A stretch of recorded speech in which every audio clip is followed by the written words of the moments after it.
We're going to get started with our Wednesday wind down with Dan and friends. The webinar that was born of being of COVID-19 lockdown. Couldn't get out on the trail, couldn't go out and drink beer with my friends. I like to do both. So I came up with the idea of, well, let's do this virtually. Been able to get out on the trail a little bit more, still not going to the pub. So, cheers for everybody else. So I'm Dan Conger. I'm the host of Wednesday Wind Down. I'm an avid outdoors person. And with me tonight, I've got a Master Educator from Leave No Trace. Leave No Trace, the principles and principles have been around since about 1987, and Leave No Trace as an organization has been around since 1994. So definitely been out there for a while. And I can remember even in Boy Scouts the concept of, take only photos and leave only footprints. And that all kind of fits in with Leave No Trace. So with that, I'm going to turn it over to our guest tonight, Al Bates, who's our Master Educator from Leave No Trace. So Al, welcome. We're glad you're here. Thank you, Dave. I'm happy to be here. Okay, fantastic. You took a little bit of my thunder, and I'm kind of glad you did. Save some time. The Leave No Trace, it's a national movement. It began in earnest somewhere in the 1960s. The concept and the principles began well before that. And then it was formally established in 1994. And just so the viewers know, the web address for Leave No Trace is lnt.org. Beautiful. In case anybody wants to look that up. Okay. Shall we go to the PowerPoint? Yeah, go ahead and you can share the screen and show us what you've prepared for us. So there's Leave No Trace with the web address. The mission statement for Leave No Trace is very simple. It's to protect the outdoors by teaching and inspiring people to enjoy it responsibly. It doesn't get much simpler than that. Mm-hmm. And then we move directly to this graph. And this graph shows the 5 major federal park services: the U.S. Forest Service, Bureau of Land Management, National Park Service, Fish and Wildlife, Army Corps of Engineers. And then lastly, on the far right, you can see the state park systems. And this is all 50 states. And then there's a little graphic or a number on the far right says the U.S. population is 324 million. Now, if you add up the 5 national parks, those all total about 1.75 billion visitors to all of the park systems. Now, that's 5 times the national population, 5 times the U.S. population. Now, you figure with numbers like that, you can't help but have an impact on our parks, our lakes, our forests, and wilderness areas. Right. And those are the areas we're trained to protect through the concepts of Leave No Trace. Well, and that's kind of how we got involved, way back when, certainly well before I got involved with Leave No Trace, in the creation of the 7 principles. You were going to say something, Dan? Yeah. So I was just kind of thinking about that population. And it's not as if those visits are spread over all the square acreage and square miles of public lands. A lot of them are concentrated, and there's hotspots. So when I was in northern Arizona, I went to the first time I went to Horseshoe Bend. It's like, oh my, there was a concentration of people right within a very narrow quadrant of the Colorado River. Okay, or the same thing with the trail going up Mount Whitney. If you went a couple miles either way, there's nobody there, but on this very narrow corridor, we're concentrating those people. So that's got to add to the problem as well. It certainly does. I mean, you go anywhere in any national park, any state park, local park system, and you're going to see an impact. You're going to see trash. I mean, how many times have you been on a trail, one especially where they allow dogs, for instance, and seen a poo bag that somebody went to the trouble of picking up their dog's poo and then left the bag, on the side of the trail because they didn't want to carry it. to the next trash can or pack it out to the I, trailhead where there's a trash can. I'd count that as a trace. Yeah, I definitely. That's a little too much of a trace. That's almost worse. Well, I consider that worse than not picking up the poo at all. Agreed. So here are the 7 principles, and we'll just kind of whiz right through these. Plan ahead and prepare. Travel and camp on durable surfaces. Disposing of waste properly, which kind of goes to those poo bags again. Mm-hmm. Leave what you find. Minimize campfire impacts. Respect wildlife, and be considerate of other visitors.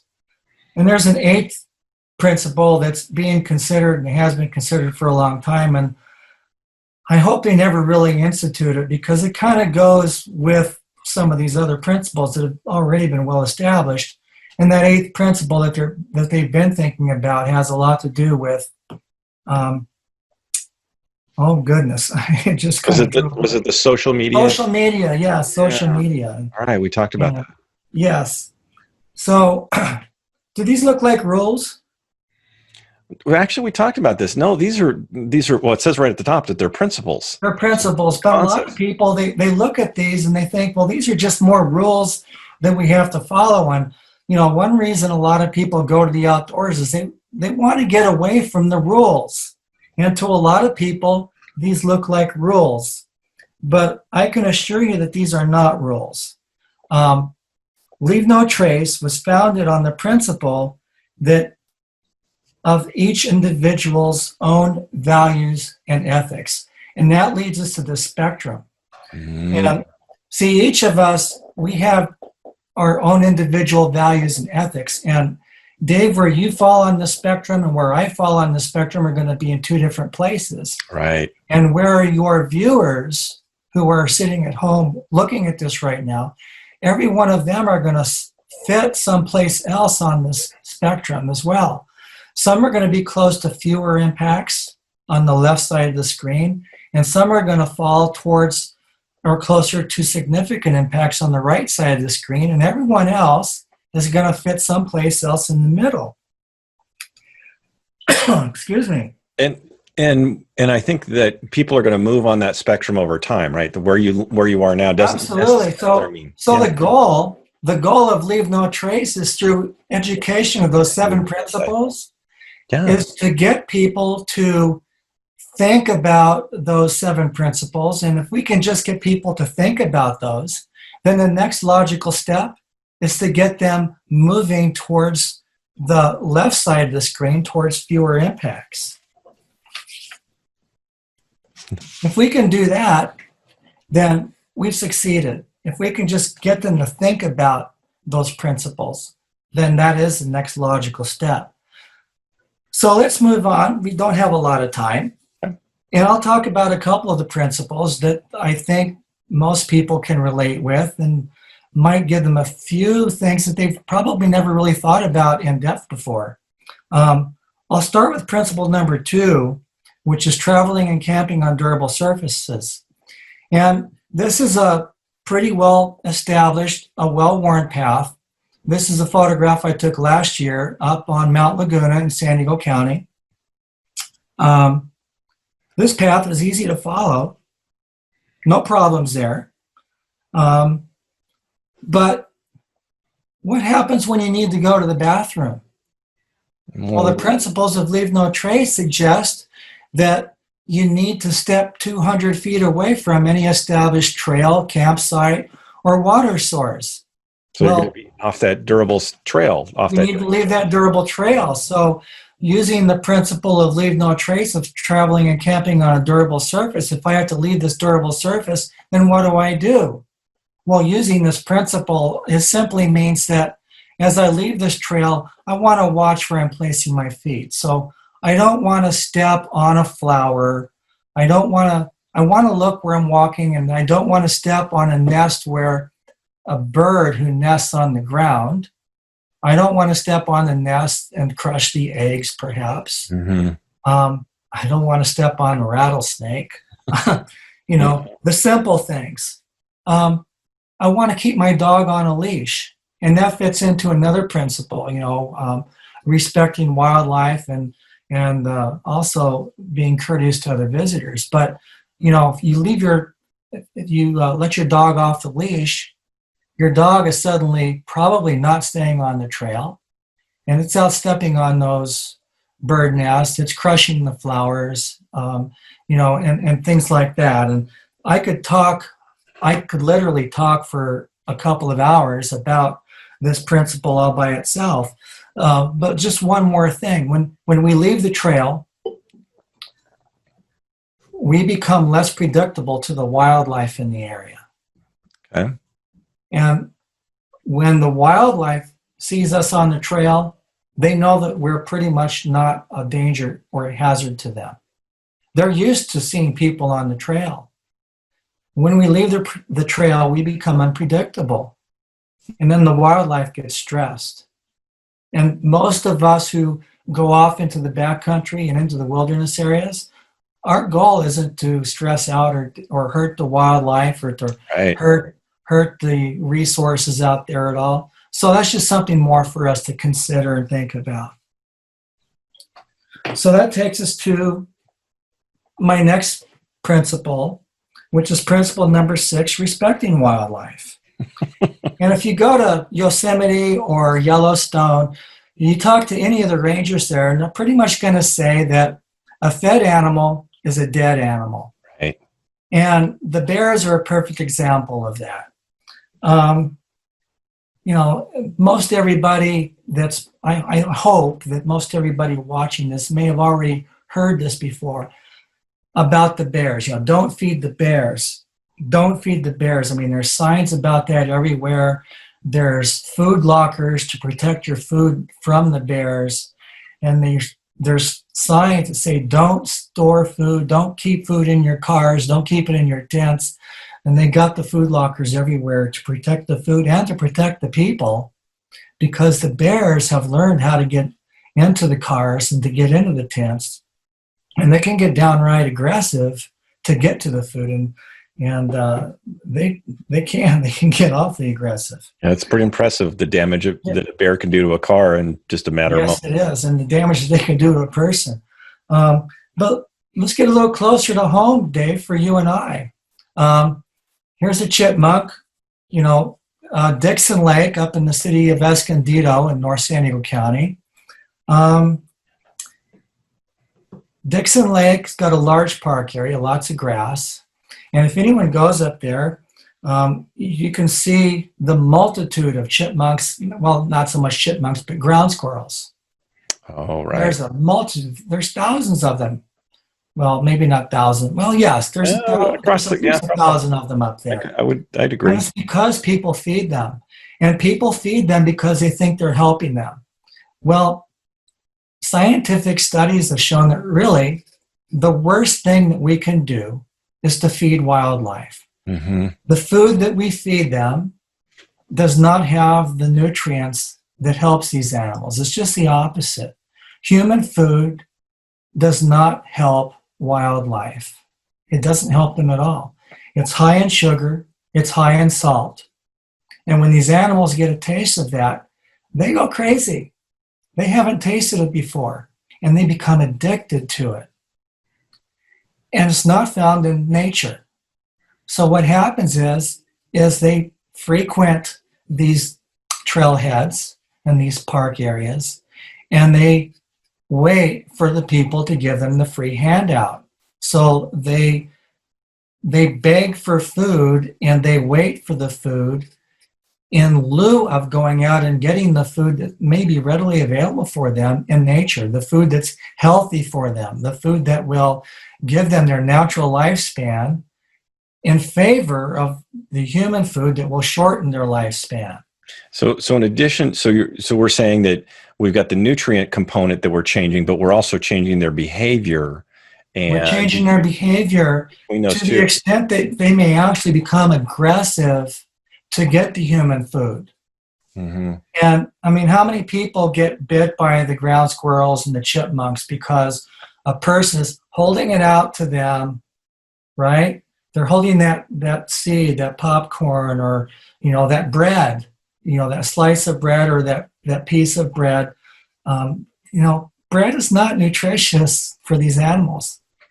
You feed bread to these animals, and they'll die of starvation, literally.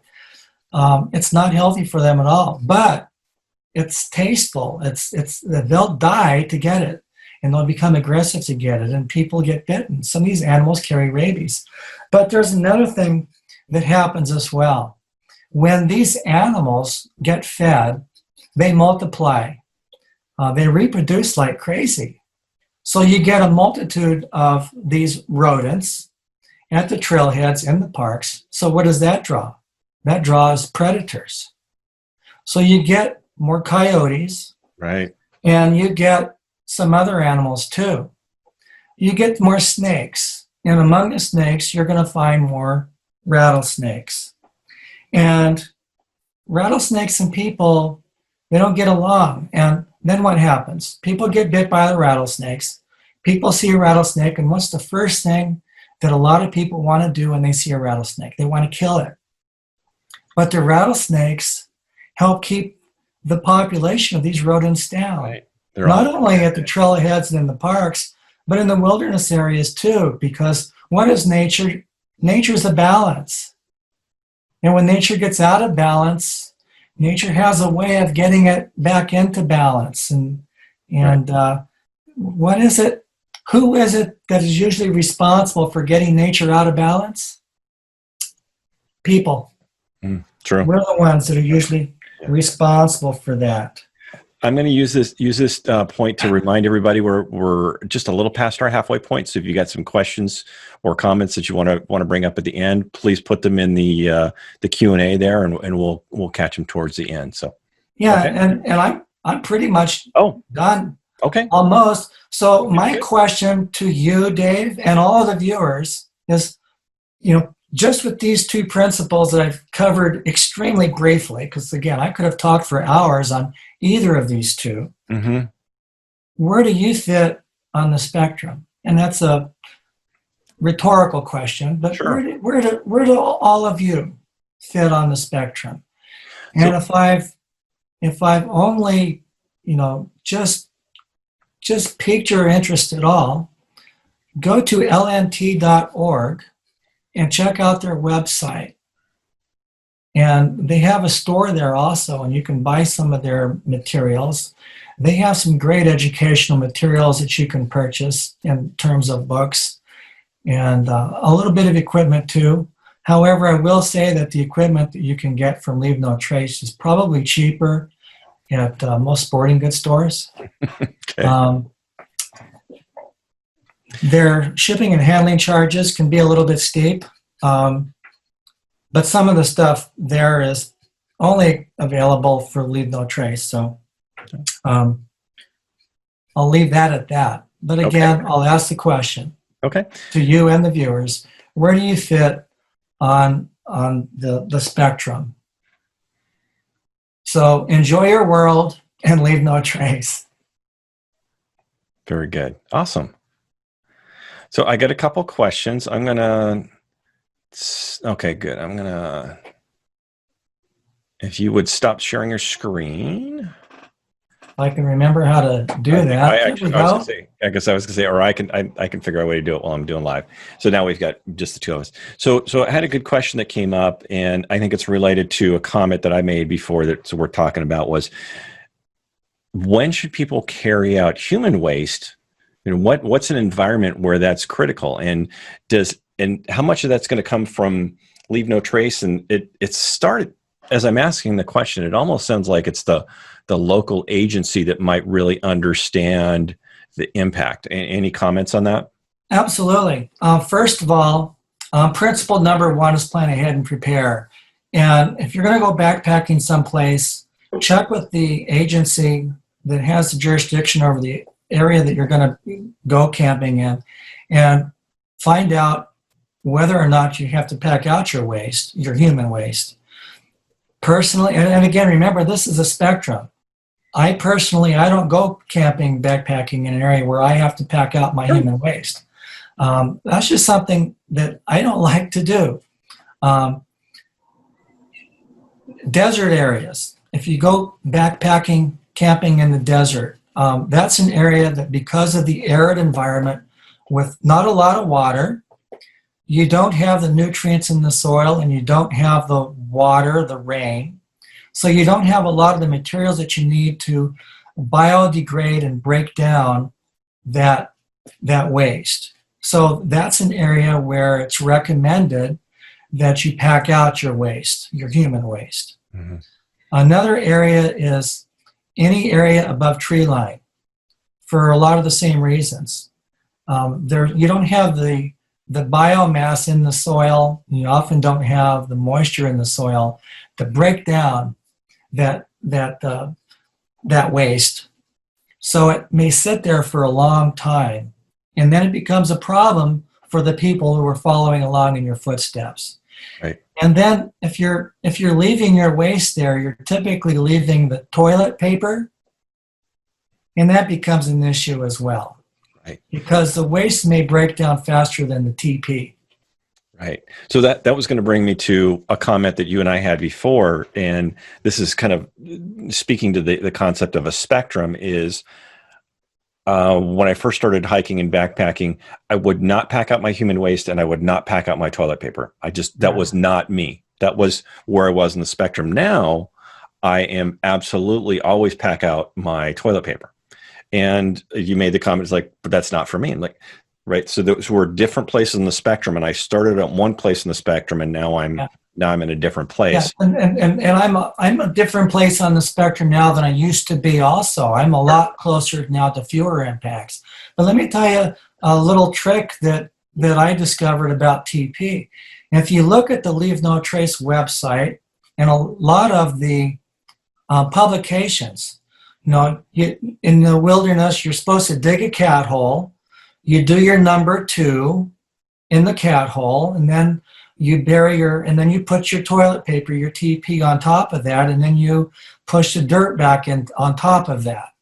Well, I discovered an alternative. Well, I don't know about discovered. I'm sure other people did something else. Number 1, I only use unscented white TP suitable for septic systems, mm-hmm. because it breaks down a lot easier than typical stuff that you'll buy in the usual supermarket. Number 2, I don't do my number 2 in the cat hole. I do it beside the cat hole, because I don't know how big a hole I need to dig until I make my number 2, until I've done my duty. After I do my duty, I clean myself, and then I deposit the paper in the bottom of the hole. Okay. Interesting concept. Yeah. And then I do a little number 1 on the paper. And then I put the number 2 on top of the paper, and then I fill it with the dirt. Okay. And all of that, I believe, aids in the breakdown of the paper and takes care of it adds a little bit more of a biological mass to the whole thing. Sure. To help and aid in the breakdown. Again, that's my place based on my values and my ethics, mm-hmm. on the spectrum. Right. So again, we all have our own values. We all have our own ethics. And I don't go to places where I'm required to pack it out. It's got another question for you. And this is a tough one. We're going to see where we come up with this one. What would you suggest as a way to engage people who are doing some questionable actions? So the person that is building a fire on the edge of right next to the lake that is having a big impact. I've struggled with that one because, I see this person that's doing something that it's going to have an impact. Like I'm always afraid I'm going to come across as holier than thou. Well, I give classes to park rangers, mm-hmm. and volunteer people who do and conduct volunteer trail patrols for just that sort of thing. But it depends on where the lake is. Is it in front country or is it back country? Oh, okay. Is it a lake is it a large lake or a small pond? Is it a large body of water, small body of water? Is it a body of water that the wildlife depends on for their drinking water. So if you're camping near that body of water, are you depriving the wildlife of their drinking source while you are there? So those are questions that I would want to know before I would answer that question. So, well, I And think you're kind of giving a short version of that is it depends. it does depend. Yeah. And you know what? You never know you don't know who this person is. And you don't have any way of knowing if they're armed, if they're prone to violence or anything. So, it all depends on how willing you are to engage this person. Myself, I'm retired from law enforcement. I'm not a large man. And I learned to talk to people because I was never very large, and I learned that if I talked to them and gave them a lot of respect, that I wouldn't have to fight them as often. Okay. So you approach somebody, engage them in conversation, and try to educate them, and then walk away in a brief conversation. Sure. And it shouldn't matter to you a whole lot if they put their fire out and walk away. You've done your job. Your conscience should be clear. You've mentioned it. And you have no authority as to whether or not they clean up and move on or not. But you've done what you can, and your safety should be paramount. One last thing to talk about, and then we'll call it an evening. Is this something we talked about actually just this evening? Was that the name of Leave No Trace is actually, if we start to kind of break it down, it's kind of, I want to say it's almost impossible. So you were showing a picture of a trail. Yes. There's a trail. That is a trace. There's Absolutely. a bridge in the backcountry. That is a trace. There is an established campsite that's better that I'm going to camp in. That's a trace. Yes, So, you're absolutely right. and just by making a footstep in the wilderness, that's a trace. Yes. So how would you? I don't want to say if you had to rename it.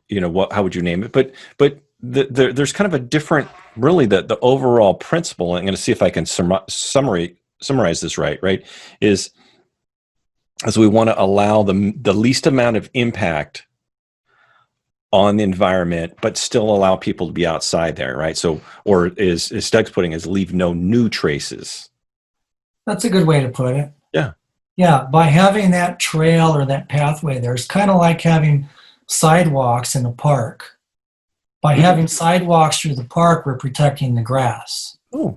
So Okay. by having that trail out in the backcountry, we're directing people to a place to walk where they're going to make their trace or leave their trace on that path, thereby minimizing the impact in areas away from the path. Okay. That works for me. And if I could, just 10 more seconds. Okay, you got it. The name of Leave No Trace of the organization is Leave No Trace Center for Outdoor Ethics. That's the full name. And that name was added to Leave No Trace in 2003 because there was a misconception among a lot of the public that was aware of it at that time. Some of the people thought that it was engaged in the witness protection agencies and private detectives and so on and so forth. So they added Center for Outdoor Ethics so that they could remove that misconception. Sure.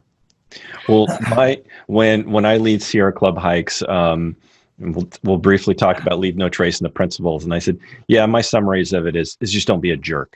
The way you treat other people, don't be a jerk. Or depending on my audience, it's like, don't be a jerk is the G-rated version of it. Exactly. There's a lot of aspects of Leave No Trace that are very controversial. For instance, what I talked about with how I handle my number 2, that's a controversial topic. But Um, I think and if you leave it as a spectrum, and yes, we allows for some wiggle room, and we don't have to say that it's not like you started off. It's not a rule. These are principles. So. they're principles, and it's definitely a spectrum. Well, we're out of time tonight, so I want to, Al, I want to thank you so much for joining us. I appreciate your time and appreciate what you're doing with lnt.org. Thanks so much. We appreciate that one. Thank you Uh, for the invitation, Dave. I appreciate Absolutely. it. It's a Next pleasure. week, I'm going to have Kelly and Sandra on, and they're going to be doing a travelogue on a trip on the High Sierra Trail that went Trans Sierra Trail. So, and by the way, that's a reminder, Kelly, Sandra, you need to work on your presentation. Be ready for next week. Yeah, I'll touch you on that one. Al, thanks again. We do appreciate you. Have a great evening, everybody. Thanks so much. You're welcome. Thank you. Bye now.